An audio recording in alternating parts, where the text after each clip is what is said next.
Hey Neil, thanks for joining me today. I'm excited to talk to you today about really all things business. You've done a lot in your career, building a business, hiring badass employees and a team, and lastly, some SEO stuff. I don't think people hear enough. So, for those of people who don't know Neil, Neil's a serial entrepreneur. What do you do again? Like, you have run a bunch of companies. How do you introduce yourself these days? Yeah, so serial entrepreneur, more so I'm a marketer, and I'm really good at getting traffic to websites and converting those visitors into leads or direct sales. And then I use those talents to create companies, put people in place to run them, and I just focus on what I'm good at. Awesome. And so today's topic is going to be about starting and running multiple businesses. Neil, how many businesses have you started? Like, rough estimate. A lot, most of them failed, but maybe in the ballpark of like five, six real businesses, 10 plus, some of them being mediocre, but somewhere around there. And how many do you have now? Uh, 4 or 5?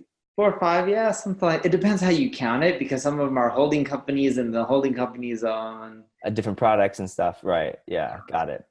So you have Crazy Egg. For the ones I know, Crazy Egg, you have Neil Patel Digital, Quick Sprout. No quick sprout, that's No Quick heathens. Sprout. So I have Hello Bar. Crazy Egg, no more Hello Bar. So I have Crazy Egg, ad agency in many different countries and a few different types of ad agencies. Then from there, we have an info product business. Then we have another company that just buys and sells assets. And that's where it gets tricky because some of those companies could be individual companies or different ones like Uber suggests, right? Do you count that as a separate company or not? Got it. Okay. Makes sense. So yeah, hard question, but clearly you've been able to start or acquire multiple businesses. And I've been a part of your QA process. I think a few product folks have like pinged me saying, "Hey, like, can you try this?" And like, you do a pretty damn good job of validating the problem and or killing it. I know, like, I think at Quick Sprout, you guys are launching a product for a long time, and eventually, every time I talked to the product person, it was like a different product completely. So I'm assuming you got a lot of learning and feedback and killed stuff. But clearly, you guys are good. You're good at launching and starting companies. I guess really what I wanted to pick your brain on is like, so what does it take? Like, how are you able to run multiple companies? Not Neil today, like Neil 5 years ago, 10 years ago. Like, it's evolved over time, I'm assuming, right? Yeah, so over time, what I would do is I would just drive the traffic. And even though I had multiple companies, I would spend the majority of my time on one. Hmm. That hasn't changed much today. The big difference that I've learned over the 5, 10 years is no matter how many companies you create or start or run, the chances that they're going to succeed are small. Even Yeah. if you have the right processes, the framework, enough capital, just in general, like QuickSprout, Ethan and I at the time, I'm no longer part of it. But when I was part of it, and I was the one who decided to walk away. But when I was part of it, Ethan and I put over 7 figures into the company and we just couldn't get it to work. We validated a lot of ideas, tested them. We had the right amount of traffic. We had capital. We just couldn't get a product that worked that people wanted to pay for. Hmm. So traffic, and execution and money doesn't always mean that things are going to go and work well. Over the years, I've realized that my strength is traffic, and the best way to monetize that traffic is a sales team. So I focus very heavily on building amazing sales organization, and everyone within most of my companies is very sales driven. And Hmm. then from there, everything stems from there. So like president, background, sales, CEO, sales, like everyone is very sales driven. And over the years, I've learned that if you can drive the revenue and you can convince people to pay, eventually you can build something that people want. Ideally, you should have what people want beforehand, but it's not always the case. Hmm. And the biggest learning I had over the last few years is hire someone who's done it successfully at least 2 times. So wherever you want to go, if you hire someone who's done it twice, there's a good chance that they'll do it a third time. If they've done it once, it could be luck. Yeah, that's They've done true. it twice, right? So Right. Also, the third time I find like it's a walk in the park for them, right? yes, And then they figure out ways to do it better, right? It's kind of like a game. Like you've yeah. won it once. Like, oh, I didn't figure out this level before. I'm going to go this way. And then it's like, I know the 3 ways to get to this goal. I'm going to go this way. And I've also found is when you find someone who's done it twice, the third time they move slower because they're typically older in age. So they, even though they move slower, but because what you're saying is they figure out better ways to do it or more efficient ways, it still works out. And that tends to make up for the lack of speed due to age. Like, just think about you. You've done really well. You work so hard. You were grinding it out. I remember when you were like 18, 19, 20, and you just kept going harder and harder and harder. And you still do to this day. But the question is do you still have it in you to grind like you were when you were 20 years old? No way. No. I mean, I would just grind on the right things, right? And Exactly. hire the right folks or start with more capital, Yeah, right? but you've learned a lot. So Yeah. now you're just like, oh, I know certain things to do so I can be much better. But at the same time, you're not going to execute as fast because you're not as young, you have a family, or right? It's just Yeah. Well, wear yeah. and tear over time.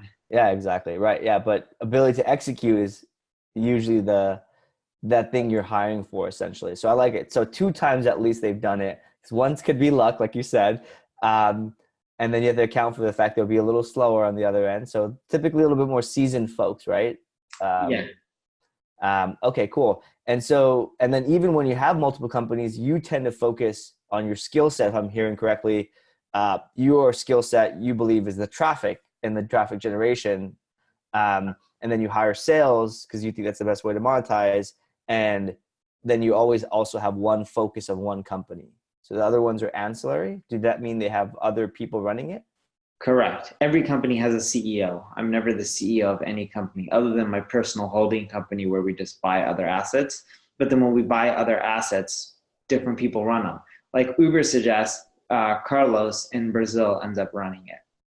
Nice. Awesome. So I want to talk to you in a second, another video here, more on hiring and hiring A players and how you go about this. But I think so clearly you don't have to do the day-to-day. So how often do you check in with these CEOs, these presidents? Like, how do you operate these? And what's your level of operational, I guess, involvement? Some I check in with daily, some I check in with on the low end once a week, but usually it's somewhere in between once every few days. And when I mean daily, some of them I'm checking in Friday, Saturday, Sunday, Christmas, it doesn't matter. But generally speaking, once every 2, 3 days, once a week on the low end. Yeah, one thing I know about you is you're 7 days a week, probably like 18 hours a day. Like you may not be actively working, but you're thinking about it. Something's happening. Wheels are Yeah, turning. it's been less now, but I would probably say I'm super active and efficient, maybe 9, 10 hours of the day, and I work roughly 12. And what do you check in on? Like, what are you looking for? Traffic stuff? No, so biggest levers to improve efficiency. Hmm. So, we have an office in Utah. Our office in Utah closes roughly, I think, 2.2, 2.3%. So every 100 leads will close 2.2, 2.3. So like I'll do stuff like listen to phone calls, recorded phone calls, look at decks, presentations, sit in on calls. And I'll talk with the presidents, figure out what's wrong, why they can't grow the numbers. And then from there, I'll go and either try to find people who can fix their issues, or if I can't, then I myself will go listen to phone calls and do it myself and stuff like that. So I try to fill in gaps wherever people need help. Ideally, I do try to find the people who can fix it though. Nice. So you get hands-on in terms of finding problems and also finding levers, right? Those are the 2 things. Would that be the one and the same, or are they different? Very similar. So I look at everything as a funnel in a business, and I just look at where the biggest drop-offs or the biggest areas for improvements, and then I just go and fix them or find people who can fix them. Nice. And I just keep pushing the businesses to hit higher numbers faster. Nice. And if you combine that with your depth of business knowledge and then smart people who can execute. Sounds like that's like perfect kind of harmony. It is. And usually I'm hiring people who are smarter than me. So they'll bring things to the table that I'm not familiar with. How do you hire somebody? We'll talk about that later. I don't want to jump into the hiring video just yet. So anything I didn't ask around running multiple businesses, what don't you get asked that people should know? No, I think you got it right. Don't ever try to run multiple businesses unless there's a GM or CEO or a president running each and every single one.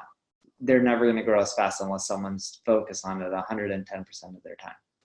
Absolutely. I don't have GMs for all my businesses, and I can tell you firsthand, it is a lot of hard work, and you definitely miss out. Maybe they don't grow as fast, maybe they can grow as fast, but they definitely miss out on elements that make a company successful, or you miss out on having a life. One or the other. Exactly. Cool. Awesome, Neil. Thanks again. And for you guys, listeners, watchers, stay tuned for more videos.